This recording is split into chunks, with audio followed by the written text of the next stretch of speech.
Shalom, Israel. It's Kazawan, and the name of this video is Dealing with Family and Friends Who Reject the Truth. I'm doing this video to address a situation that comes up all the time.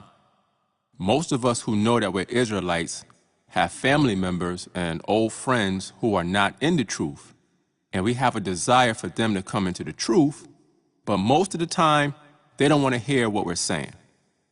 We tell them that they're the Israelites of the Bible, and they reject it. We tell them about the importance of keeping the law, statutes, and commandments, and they reject that too. So the question is, how do we deal with that? How do we deal with family and old friends who reject the truth? Well, the first thing that we have to be willing to accept is that everybody is not going to wake up. The truth is not for everybody. And that may even include your family and old friends. We got to face that. Look at this. This is Jeremiah 3:14. It says, "Turn, O backsliding children, saith Yahweh, for I am married unto you." Watch this. "And I will take you one of a city and two of a family, and I will bring you to Zion." You see that? See, you might be the only one in your whole city to receive the truth. And out of your whole family, it might just be you and maybe one other person. That might be the case. And if that is the case, you still got to keep going. You can't quit just because you don't have the numbers. See, this is very important because I know some of us are in this very same condition right now, and it seems like nobody else understands the truth. However, Yahweh already told us what this journey would be like. Let's go to Matthew 10:34. Watch this. It says, "Think not that I am come to send peace on earth." So Yahweh said, don't think that he came to bring peace on earth, meaning his message wasn't a do whatever you want kind of message. The truth will always cause people to get upset. It says, "I came not to send peace, but a sword." In other words, the word draws a line in the sand that separates the righteous from the wicked.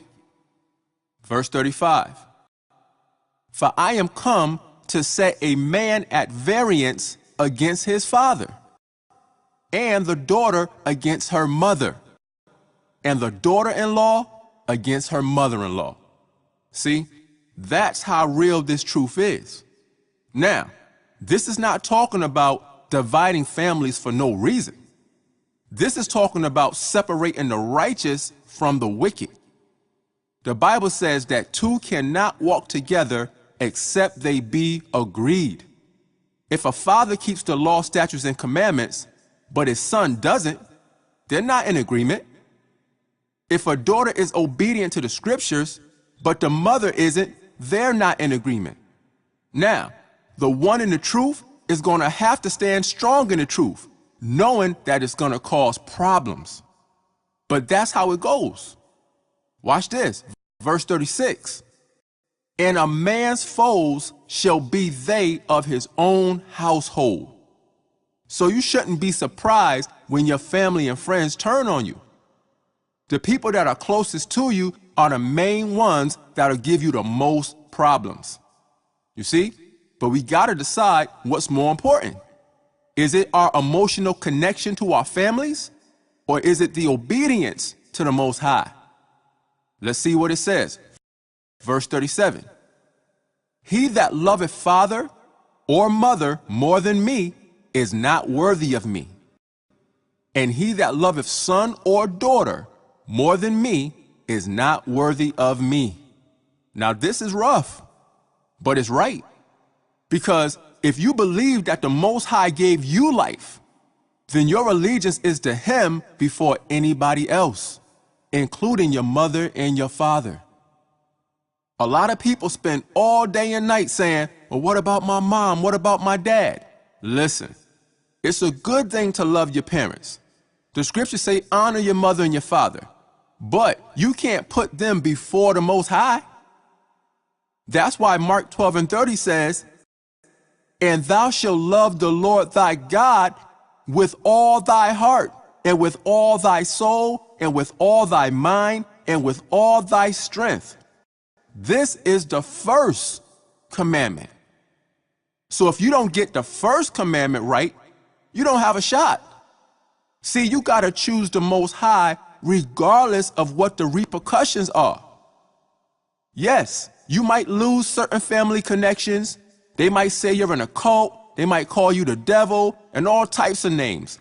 But if you choose your family and friends over the Most High, you're not worthy of him anyway. Why? Because the Most High sacrificed his own son, and Yahushua laid down his life for your sake. So if you're not willing to lose out in this world, then you don't understand what this is all about anyway. Look at this. 2 Timothy 3:12. It says, yea, and all that will live godly in Yahushua shall suffer persecution. See? It's not optional. When you come into this truth and you strive for righteousness, persecution on some level is unavoidable. Verse 12 says, yea, and all that will live godly in Yahushua shall suffer persecution. Now, unfortunately, a lot of times that persecution comes from our own families. However, we suffer through it knowing that a greater reward is coming. Let's go to Romans 8:17. It says, and if we are the children of the Most High, it says, then heirs of the Most High. Watch this. And joint heirs with Yahushua. So we are joint heirs with Yahushua, meaning we will rule with him on one condition. It says, if so be that we suffer with him, that we may be also glorified together. You see? So we have to suffer with Yahushua through the persecution, which sometimes includes the loss of family and friends. Now, if we suffer through that, we'll be glorified with him at his return. Watch this. Verse 18. For I reckon that the sufferings of this present time are not worthy to be compared with the glory which shall be revealed in us. So Paul said, you can't even compare the glory that we'll have in the kingdom with the suffering that we're going through right now. When we get in the kingdom, the hurt from the rejection that you feel now from your family and friends, that won't even matter anymore. We're going to be in a state of peace that we can't even imagine right now. Look at this. This is Matthew 19:27. It says, then answered Peter and said unto him, behold, we have forsaken all and followed thee. What shall we have therefore? So Peter wanted to know what his reward would be for following Yahushua. Verse 28. And Yahushua said unto them, verily I say unto you, that ye which have followed me, in the regeneration, when the Son of Man shall sit in the throne of his glory, ye also shall sit upon 12 thrones, judging the 12 tribes of Israel. So Yahushua told Peter, look, when the kingdom of heaven is established on earth, Peter, you're going to be one of the judges of the 12 tribes of Israel. So Peter is going to be highly esteemed in the kingdom. Now, watch this, verse 29. And every one that hath forsaken houses, or brethren, or sisters, or father, or mother, or wife, or children, or lands, for my name's sake, shall receive 100-fold and shall inherit everlasting life. So this is a guaranteed promise by Yahushua. Whatever you lose in this world for the sake of righteousness, you will get 100-fold return in the kingdom. If your obedience to the Most High causes you to lose a father, a mother, a sister, a brother, even a son or a daughter, or a close friend, the Most High knows your sacrifice, and He will reward you openly and accordingly in the kingdom of heaven. You got to keep that in your spirit at all times, because that's how you stay strong, by knowing that it's all going to be worth it in the end. Let's go to Hebrews 10 and 35. Watch this. It says, "Cast not away therefore your confidence, which have great recompense of reward." In other words, stay confident in the promises of the Most High, because that confidence is going to pay off for you in the end. But watch this. Verse 36. "For ye have need of patience, that after ye have done the will of the Most High, ye might receive the promise." So we have to learn to be patient in the midst of the persecution. It seems like it's never going to end, but the Most High is faithful and He keeps His promises. See, when you talk to your family and friends and they reject the message, you have to understand what's actually happening. They're not rejecting you, they're rejecting Yahweh Shai. Let's go back to Matthew 10 and pick it up at verse 40. It says, "He that receiveth you receiveth me, and he that receiveth me receiveth him that sent me." See, you can't take it personal when people don't listen, because it's not your word, it's the word of the Most High. Now, it is our responsibility to present the word to our families, but it's not our responsibility to make them receive it. You know why? Because you can't make them receive it. See, a lot of us are carrying weights that we shouldn't be carrying. All you can do is give them the information. You can't make them accept it. Even when Yahweh Shai was on earth, He didn't try to force people to believe the word. He presented the word, and if they received it, He gave it to them. But if they rejected it, He moved on to the next person. And that's the same thing that we're supposed to do. Look at this. This is Luke 9 and 5. It says, "And whosoever will not receive you," whoever does not want to listen to the truth, it says, "when ye go out of that city, shake off the very dust from your feet for a testimony against them." So you got to learn to move on and let the Most High do what He does. You can't wake everybody up through your own will. The Most High has to do it through His Spirit. Sometimes you just got to move on. Now somebody might say, "Yeah, but that's my family though." Again, we understand that we love our natural families, but you have a bigger family than that. Watch this. This is Mark 3 and 31. It says, "There came then his brethren and his mother, and standing without, sent unto him, calling him. And the multitude sat about him, and they said unto him, Behold, thy mother and thy brethren without seek for thee." So Yahushua was teaching, and his mother and his brothers came looking for him. So the people told him, they said, "Your mother and your brothers is looking for you." Watch this, verse 33. "And he answered them, saying, Who is my mother or my brethren?" Verse 34. "And he looked round about on them which sat about him, and said, Behold my mother and my brethren. For whosoever shall do the will of the Most High, the same is my brother and my sister and mother." So yes, you might have biological family on earth, but your true family is your brothers and sisters in this truth. Now, let me be clear. I'm not saying to completely close the door on your family and old friends. If at any time they come to you sincerely wanting the truth, you should be willing and able to give them the understanding that they need. However, you do not have to keep trying to force them to understand what you're saying when they keep shutting you down every time.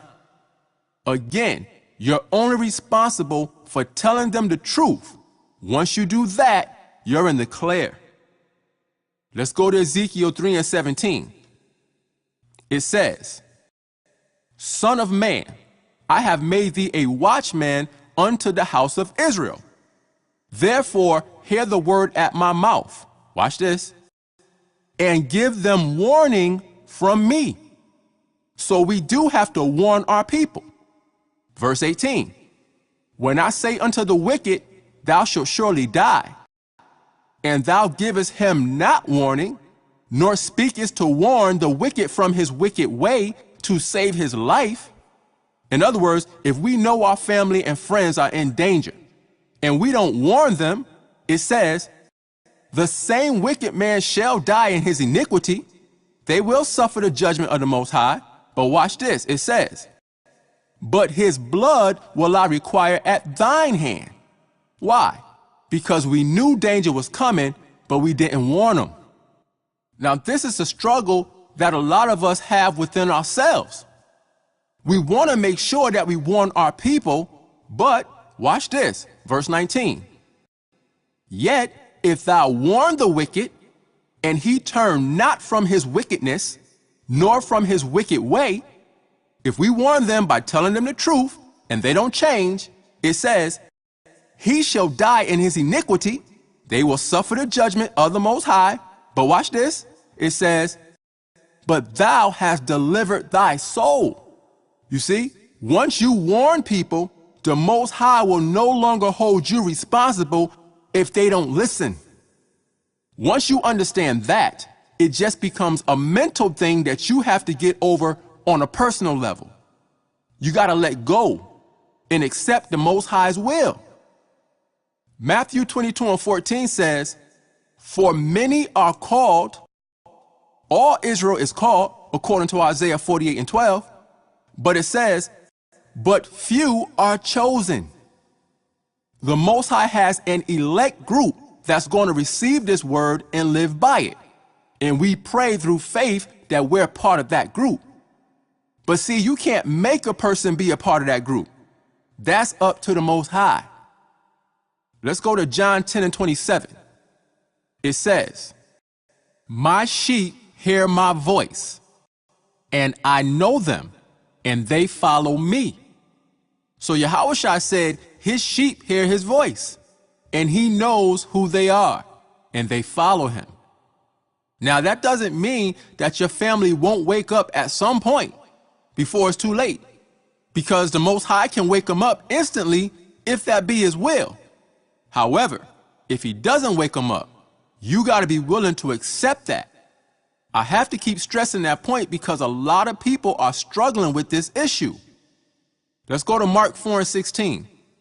It says, and these are they likewise which are sown on stony ground, who when they have heard the word, immediately receive it with gladness. See, a lot of people hear this truth and they find out who they are and they get super excited. That's a good thing. But, verse 17, and have no root in themselves, and so endure but for a time. See, the excitement is good, but you have to have a solid foundation. Or it says, afterward, when affliction or persecution ariseth for the word's sake, immediately they are offended. When the persecution comes, you're not supposed to lose your zeal. If you do, that's because you have to refocus back on what's most important. If you're not careful, the persecution from your family and friends will cause you to fall out the truth. Don't let anything or anybody, including your family, cause you to fall out the truth. Again, Yahushua told us that there would be divisions among families. So we have to be prepared for that. Let's go to Romans 8:38. It says, for I am persuaded that neither death nor life, nor angels, nor principalities, nor powers, nor things present, nor things to come, nor height, nor depth, nor any other creature shall be able to separate us from the love of the Most High, which is in Yahushua our Lord. So Paul said that no situation or any person should be able to separate you from the love of the Most High. That's the mindset we gotta have. There is nothing more valuable than this truth. Nothing. It's very important that we understand that the Most High chooses us. A person can't just decide to be in the truth. That's not how it works. The Most High has to put the Spirit on a person to come into the truth. He chooses us. You got to keep that in mind also. Let's read one more verse. This is John 6:44. It says, "No man can come to me except the Father which hath sent me draw him, and I will raise him up at the last day." See that? Again, the Father has to draw you to the truth. So a lot of times when you're distraught that your family won't listen, your friends won't listen, again, that's because the Most High has to draw them. You can't will somebody into the truth. The Father has to bring them into the truth. So in conclusion, the way that you deal with your family and friends who reject the truth is by being the best example of righteousness that you can be. Show them what it means to truly be spiritual and pray that the Most High puts the Spirit on them to wake up. Now, if for whatever reason they don't wake up, be thankful that He woke you up, because you could have still been asleep also. Always be ready, just in case they do come to you for answers, because until Yahushua actually comes back, there's still a chance that they could get it. However, don't let that consume you, because there's too much work to be done for you to be focused only on your family and friends. It's not just about your immediate family and your friends. It's about the whole nation of Israel.